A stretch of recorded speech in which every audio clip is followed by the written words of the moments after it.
1990 వరకు ఆంధ్రప్రదేశ్లో ఉన్న సింగరేణి బొగ్గు గనుల సంస్థలపైన నష్టాలను ఎదుర్కొంటూ పాత సాంకేతిక పరిజ్ఞానం ఉపయోగిస్తూ కార్మిక సంఘాల నిరసనల మధ్య సింగరేణి సంస్థ 500 కోట్ల నష్టాలతో మూతపడే స్థాయికి చేరుకుంది.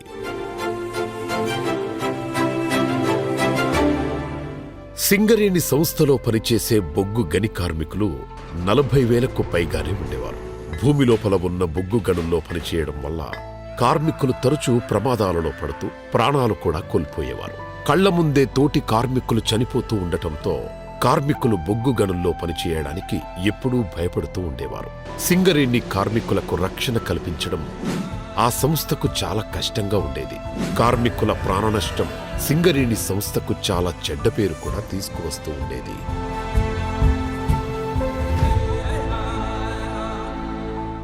(1995లో శ్రీ నారా చంద్రబాబు నాయుడు గారు ముఖ్యమంత్రి అయ్యాక నష్టాల్లో ఉన్న సింగరేణి సంస్థను సోదరులారా, కేవలం బొగ్గు గని మాత్రమే కాదు, ఇక్కడ పనిచేస్తున్న వేల మంది కార్మికుల కళ. ప్రతి ఒక్క కార్మికుడు కలిసికట్టుగా ఉండి ఆధునీకరణ వైపు నడిస్తే అందరూ అభివృద్ధి చెందుతారు.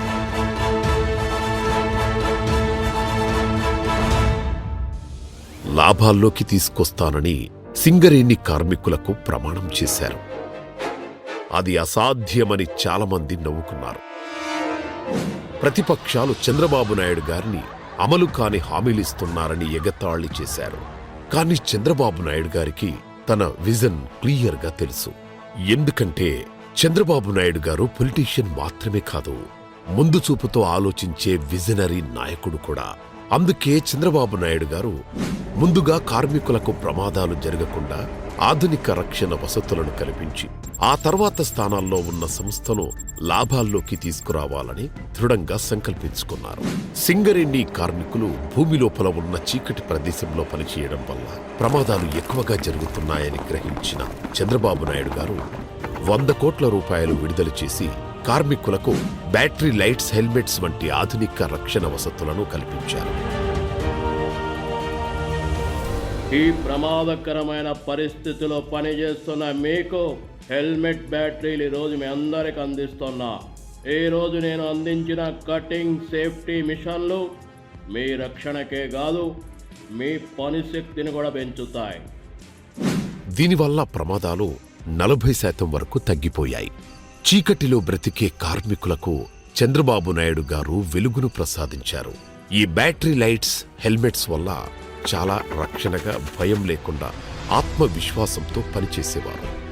చంద్రబాబు నాయుడు గారు సింగరేణి సంస్థలో చాలా సంవత్సరాలుగా ఉన్న సాంప్రదాయక పద్ధతులకు స్వస్తి చెప్పి వాటి స్థానంలో ఆధునికత మరియు టెక్నాలజీని ప్రవేశపెట్టారు. ఓపెన్ కాస్ట్ మైనింగ్లో వాకింగ్ డ్రాక్ లైన్లు, అధిక కెపాసిటీ గల డంపర్ వంటి ఆధునిక యంత్రాలను చంద్రబాబు గారు ప్రవేశపెట్టారు. అంతేకాకుండా ఓవర్ బర్డెన్ తొలగింపు మరియు బొగ్గు వెలికితీత కోసం ఇన్హీట్ క్రషింగ్ మరియు కన్వేయర్ టెక్నాలజీని మొదటిసారిగా జర్మనీ దేశం సహకారంతో సింగరేణిలో ప్రవేశపెట్టారు. అంతేకాకుండా అండర్ గ్రౌండ్ మైనింగ్లో లాంగ్ వాల్ టెక్నాలజీని కూడా ఉపయోగించారు.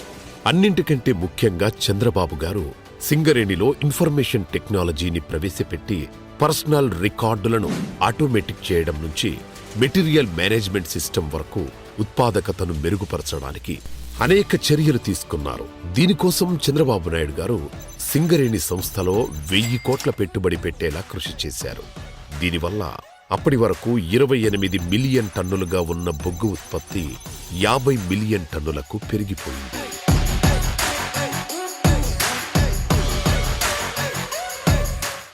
ఆధునిక పరిజ్ఞానం వైపు మనం చేసే ఈ ప్రయాణం అంత తేలికైనది కాదు. చాలా ఛాలెంజ్లు ఎదుర్కోవాలి. మన లక్ష్యం వైపు నడవాలి.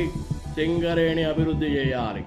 ఈరోజు చేసే ఆధునీకరణ భవిష్యత్తులో చరిత్రగా నిలిచిపోతుంది. చంద్రబాబు గారు కార్మిక సంఘాలతో చర్చలు జరిపి సమ్మెలు తగ్గించడానికి చర్యలు తీసుకున్నారు. ఇది సింగరేణి సంస్థలో పనిచేసే వాతావరణాన్ని మెరుగుపరిచింది. అంతేకాకుండా సింగరేణిలో పాతబడి ఉన్న ఆర్థిక విధానాలను మార్చి సంస్థకు మరింత ఆర్థిక సహకారం అందించేలా చేశారు. ఇప్పుడు లాభాల బాటలో పట్టించి కార్మికులకు ప్రతి దీపావళికి వాటా కూడా ఇస్తూ లేడీస్ అండ్ జెంటిల్మెన్, ఆంధ్రప్రదేశ్ పారిశ్రామిక విప్లవం వైపు అడుగులు వేస్తోంది. మన ఇన్ఫ్రాస్ట్రక్చర్ని అభివృద్ధి చేసుకోవాలి. ఆంధ్రప్రదేశ్ని గ్లోబల్ హబ్ ఇన్నోవేషన్గా మార్చడానికి స్పష్టమైన విజన్ మాకుంది. మీలాంటి వారు సింగరేణిలో పెట్టుబడి పెట్టి వాటాదారులుగా మారాలి. మీ నుంచి 2000 కోట్ల పెట్టుబడిని ఆహ్వానిస్తున్నా. మీరు పెట్టే ఈ పెట్టుబడి మీ వ్యాపార అభివృద్ధి మాత్రమే కాదు, వేల మంది కార్మికుల భవిష్యత్తు. చంద్రబాబు నాయుడు గారు సింగరేణి సంస్థలో కొత్త విధి విధానాలను అనుసరించి ప్రైవేట్ మరియు ఫారిన్ సంస్థల నుండి 2000 కోట్ల రూపాయలు సింగరేణి సంస్థలో ఇన్వెస్ట్మెంట్ చేయడానికి చర్యలు తీసుకున్నారు. ఈ ప్రక్రియ నిరంతరం కొనసాగేలా చంద్రబాబు గారు అనేక చర్యలు తీసుకున్నారు. బొగ్గు తవ్వడం వల్ల పర్యావరణ పరిరక్షణ సమతుల్యం దెబ్బతింటుందని గ్రహించిన చంద్రబాబు నాయుడు గారు పర్యావరణాన్ని కాపాడటంలో అనేక చర్యలు తీసుకున్నారు.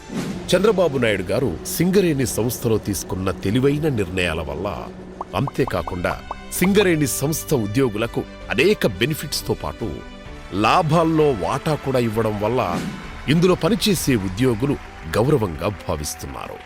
చంద్రబాబు నాయుడు గారు నష్టాల్లో ఉన్న సింగరేణిని లాభాల్లోకి తీసుకువచ్చి ఒక భయము నుంచి ఒక అవకాశాన్ని ఎలా సృష్టించుకోవచ్చు, అవకాశాలన్నీ కోల్పోయి నష్టాలు తప్పవనే సంస్థను ఎలా లాభాల్లోకి తీసుకురావచ్చు అనే విషయాన్ని సింగరేణి సంస్థ ద్వారా అందరికీ అర్థమయ్యేలా చేశాడు. అందుకే సింగరేణి చరిత్రలో చంద్రబాబు గారు చేసిన కృషి తరతరాలుగా గుర్తుండిపోతుంది.